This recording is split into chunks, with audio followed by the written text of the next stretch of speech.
Okay, I guess we're talking about that cEDH game, huh?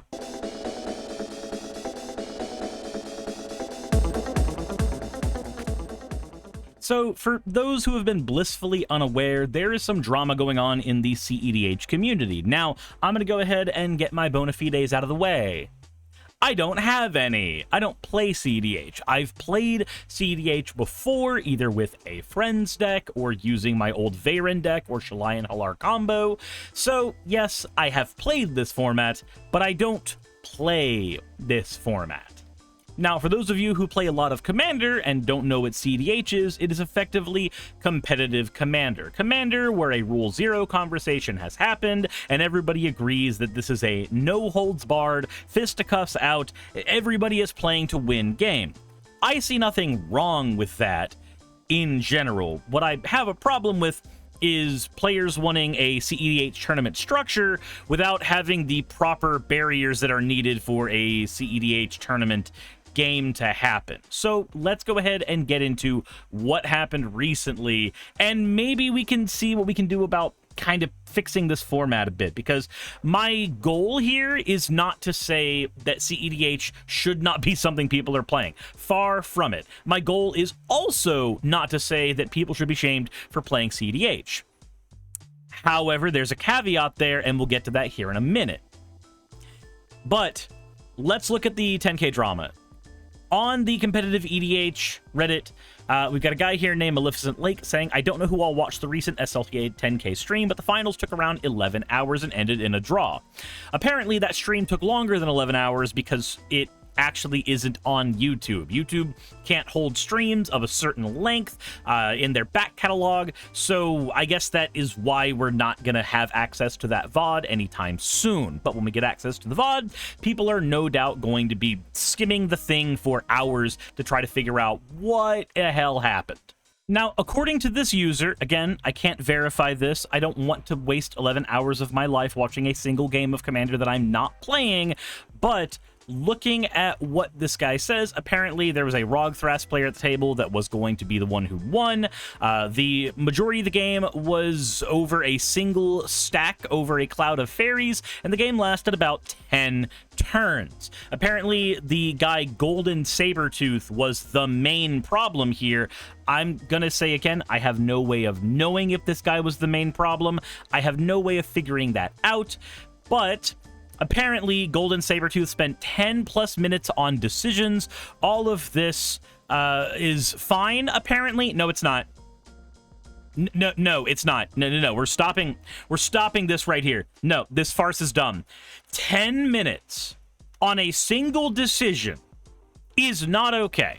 Now, granted, this may be an exaggeration, but since there's 11 hours of play and there's, 10 turns of play here, maybe that exaggeration isn't actually there. But no, 10 minutes per decision is not okay. If you are playing Magic the Gathering, the least thing we can expect you to do if you're playing at a competitive level and you're playing in the finals of a tournament is to know your lines and know at least the barest minimum about the cards in the game so that you can just execute your lines fairly quickly.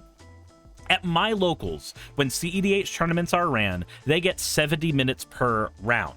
And at the end of that 70 minutes, the person who had the highest life total ends up winning the round. Now, I'm not okay with highest life total winning the round because life total doesn't mean jack shit, and it punishes players like, say, Aristocrats players who use their life as a resource more often. White decks end up having more power. This is a problem in the casual tournaments as well, but none of that is the focus of today's video. The focus of today's video is to say that you need some kind of clock. If a player cannot make a decision in some reasonable amount of time, and we need to have a good idea of what a reasonable amount of time is, then that should be grounds for disqualification.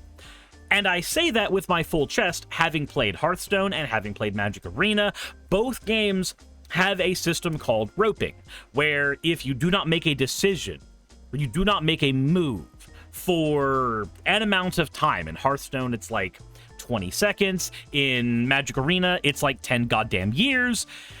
If you don't make a decision in a certain amount of time, the rope will actively take your turn away and give that turn to your opponent. And now your opponent is playing and you missed a turn.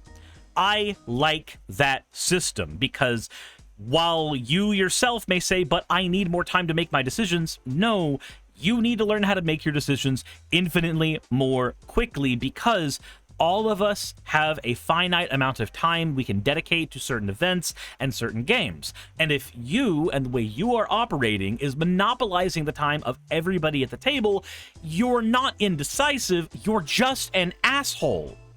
So, no, I already take umbrage with that. It does not, it 100% matters if you took 10 plus minutes on decisions.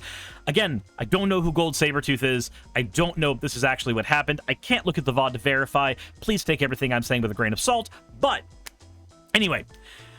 Then he said, however, he would antagonize the Rog Thras player non-stop. He would insult him and would try to bully him into making decisions faster than he should. Go back and watch the video. By golly, I wish I had the option to. And then I wish I had the ability to deny doing that because, again, I have a life.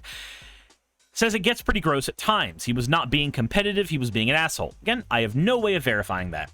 All this is topped by Golden Sabertooth having a flight early in the morning, meaning they had to put a timer on the game just for him. But the timer, but the game lasted 11 hours. If your timer is the amount of time that I'm able to stay awake before taking a nap so that I can get more work done in the day, then no.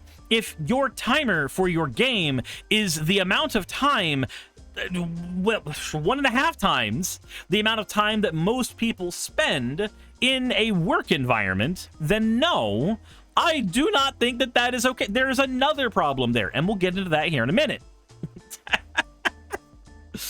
Then this person says that why care? Because toxic behavior like this should not be tolerated by the community. I agree.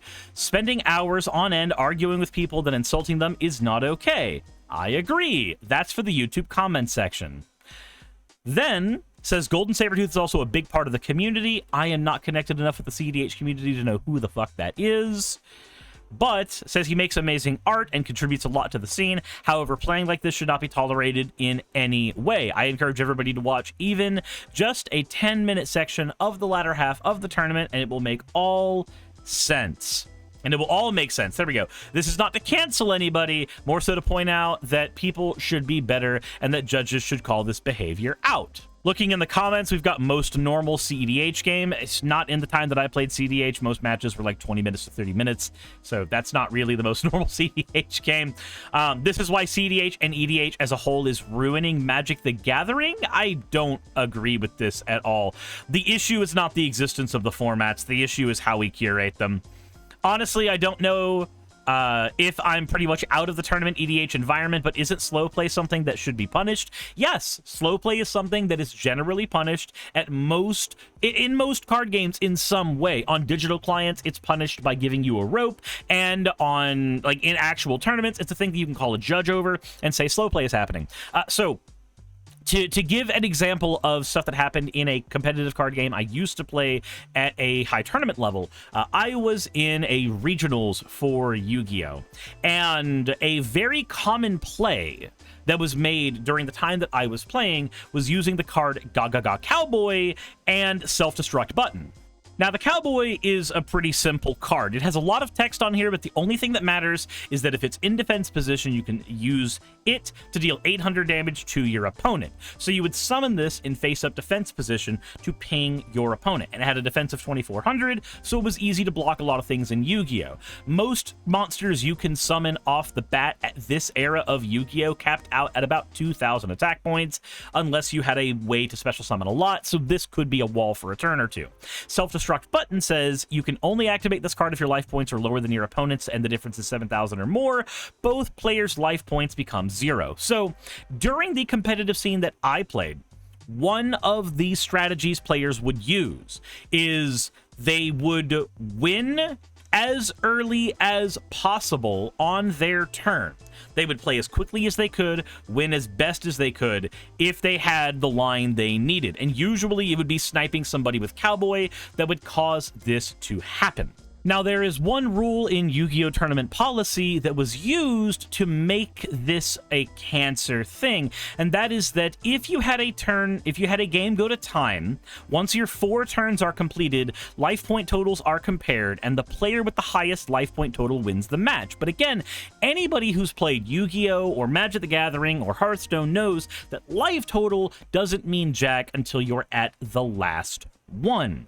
Prizes don't mean jack in Pokemon until you're at the last one. It's a little more loose for Pokemon. The point is, what players would do is they would hold a self-destruct button down so that if an opponent did get their life points very, very low, they would respond with a self-destruct button. Attacks in Yu-Gi-Oh!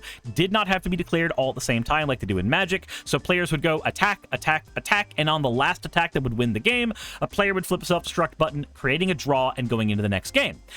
By drawing out multiple games, or winning the first game and then drawing out every game, the player would eventually win, because they would use Ga Ga Ga Cowboy at the last possible second when time in the round hit. They would go, oh, we're both at 8,000 because we've been sandbagging each other?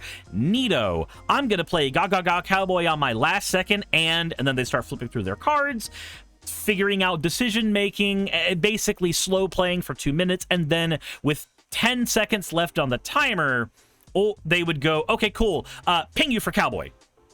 And then, of course, time would go into the round. Now there's only 4 turns for the opponent to figure out what they are going to do about being 800 points behind. If they play a Ga Ga Ga Cowboy, they can't force a draw because the player who used the Cowboy can just play another Cowboy and will be able to keep the opponent perpetually at 800 life points lower than their opponent. I had a friend who used a variation of this strategy, but it was not a toxic version. He didn't wait for time in the round. He put 3 Cowboys in his sideboard, or in his extra deck, which was solely for the purpose of stopping the players who used this strategy, because he would run more than the 2 that this kind of stalling strategy called for.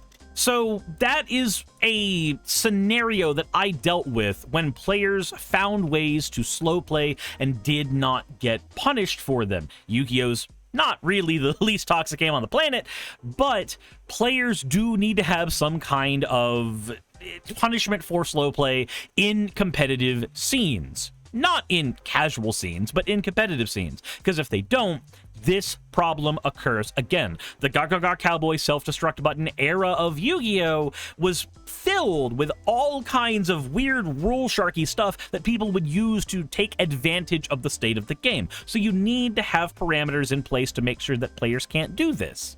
Comment in here says, discussing every single play, yapping over and over about multiple behaviors are clear indicators of slow play. Slow play in other formats is punished with a warning or a game loss. I don't understand why SLC organization didn't apply this or similar punishment. Even if it's a singular REL event, slow play should be punished as well. Agreed. Said, this really makes... Is my deck better, or am I able to talk my way out of it because my draws are bad? This is really sad. My home cEDH games is very political free, but we don't trust because we don't trust each other. I mean, outside the game, I love my bros, but the Rogsai Turbo deck, yeah, fuck you. I'm hitting your life totals, you necropotent spamming bitch. Yikes, this is like if Wishmaster graded my my wish to play commander all day. This is like if the Wishmaster granted my wish to play my commander, or play commander all day. Where can I watch the game? Fuck judges, there needs to be resident hardcore East Coasters. What the fuck is a hardcore East Coaster? I'm on the East Coast. Am I a hardcore East Coaster? Like a couple anti-bully New Yorkers, New Jerseyans, and okay, this is just racism for America. That's all this is. Okay. We just have the stereotypes of every single area somebody like has the unfortunate happenstance to be born in. I'm not reading the rest of that comment. I don't care anymore. Anyway, so what are the actual problems here? Well, the problem, like I showed with my example from Yu-Gi-Oh! And what we've basically seen here is that cEDH players want competitive commander, to be an official format that is recognized, because that is what will allow it to grow. cEDH as a format can exist as grassroots, but if you remember, commander existing as grassroots as EDH was fine, and then Wizards picked it up and made it a official format. And once they did, the game literally exploded. Like, it took a little while, a little bit of steam, but eventually Commander became the way to play Magic the Gathering. So as a result of that, players are going to want to play competitive Commander. It makes sense. I don't agree with it personally, because I feel like the spirit of Commander is grabbing the hodgepodge things that don't have the opportunity to work in normal Commander play, but for the people who do want to play cEDH tournaments, I can understand where you're coming from. You want a competitive scene where you're able to do stuff with your game. There are a couple of problems, though, with this getting to the next level of organized play, and I've listed a couple of them here. If you've got cEDH tournaments, I'm going to assume that you want them sponsored by WotC in some way, shape, or form, because if not, you don't have the ability for that scene to grow, unless some other major company is picking up the sponsorships, in which case you're gonna have a lot of these same issues regardless, except for one. If a tournament is sponsored by WotC, you need to have some way for the cards in cEDH to be available for all players. The reason why, if you are not sponsored by WotC, you can play proxies. But if you are sponsored by WotC, you don't have the opportunity to play proxies. Wizards of the Coast sells this game. They will do everything in their power to squeeze every dollar they possibly can from it. cEDH, the average cEDH deck costs about $3,000 to $6,000 when you are playing everything and you have bought every card for it. This creates a problem that proxies are there to solve, but proxies cannot solve this if it is a Wizards of the Coast sponsored tournament. But you need that Wizards of the Coast sponsorship in order to grow that tournament. You see the cycle that happens here. You can either have the tournament smaller and hope it gets picked up by something that is, you know, WotC adjacent, large, that is able to go, okay, cool, your tournament is valid, you get to do all these things, or your cEDH tournament is going to get picked up by WotC and then suddenly have these issues. As of right now, proxies are necessary for playing cEDH. It is undeniable you cannot play cEDH at the highest level if you do not have cards proxied, because nobody can afford to play cEDH with all of their cards. And there's going to be that one person in the comment section that says that they own all their cards in their $10,000 cEDH deck, and to that person I say, go ahead and become a patron. Just shut the fuck up and hand me money at that point. You've obviously got it to spare. Thank you for gloating. Now that you've gloated, give me $1. Anyway, the other problem is you need timers in this format, period. Timers need to be there, and because timers need to be there, punishments for slow play need to be available. If punishments for slow play are not available, then the timers mean very, very little, because players will just hit to the edge of their timer. Now, what is the best way to go about this? I don't know, and there is a reason for that. The reason that I do not know the best way to go about this is there are certain cards that were not made with Commander in mind that do not interact very well with the Commander format. And of course, top on that list is Rhystic Study. Rhystic Study does not interact well with Commander in any way, shape, or form, and this card is actively a plague on not only cEDH, but EDH. In EDH, we don't really deal with it that much because it's on the Game Changers list now, but in cEDH, I hear nothing but complaints about this card. And when we are talking about games that exist on a stack, Rhystic Study doubles the size of every single stack that it is in, making the stack that much more complicated to interact with. As a result, the games become these long slogs of, oh, if two players have a Rhystic Study, every stack is triple large. If every stack is triple large, there's that many things that we have to respond to. And if a player is doing what I hear happened in this game, every single moment of priority causing a discussion between every single player, you can see how this becomes a problem. If one Rhystic Study trigger requires a verbal confirmation from 4 players at the table, and that verbal confirmation takes 10 seconds, right?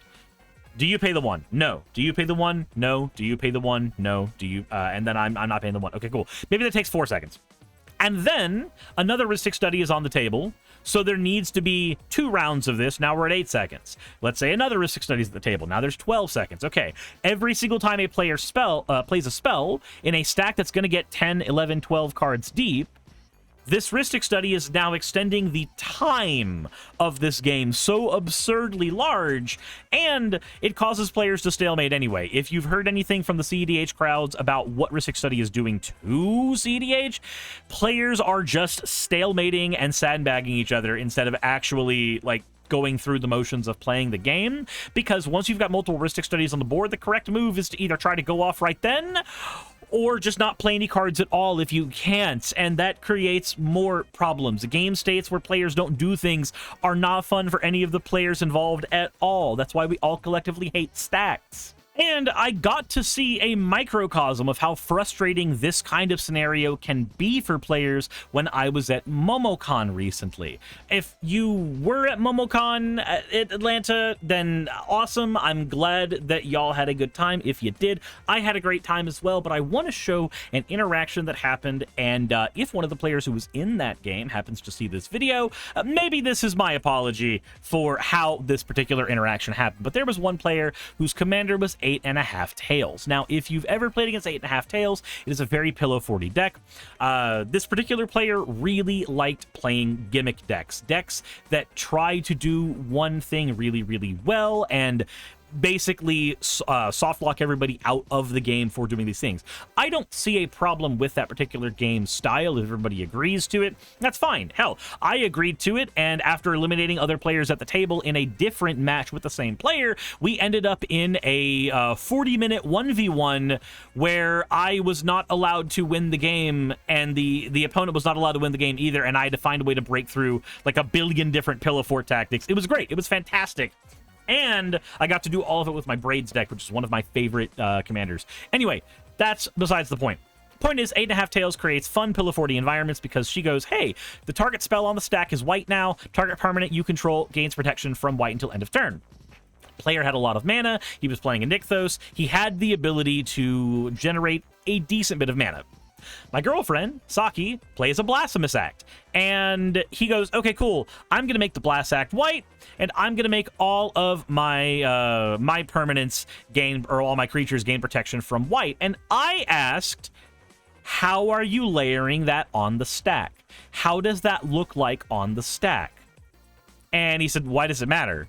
I said, it matters. It matters. I need you to explain how this is going on. And there were 2 other players at this table. We had a 5-player game, and the 2 players watched this interaction, getting increasingly more frustrated as I'm trying to explain to the player, hey, I just need you to tell me, visualize for me, how this looks like on the stack. I need to know, are you protecting one permanent and then letting that resolve, and then protecting another permanent and then letting that resolve? Are you protecting 2 permanents and letting one resolve? And he goes, fuck it, I'm not doing any of that shit. I'm just going to put protection for all of my permanents on the stack right now. And I was like, cool. Thank you for decomplicating that. After 4 solid minutes of back and forth, I'm going to go ahead and flip up my Cadena's Silencer in order to counter all abilities that are on the stack currently, including the one that turned the Blasphemous Act white. And so eventually the guy had to sink enough mana in to protect a couple of cards instead of his whole board, because he only left a little bit of mana left open. And the consensus from the table was that was all unnecessary. Why did we have to go through all that? And the answer was pretty simple as far as I was concerned.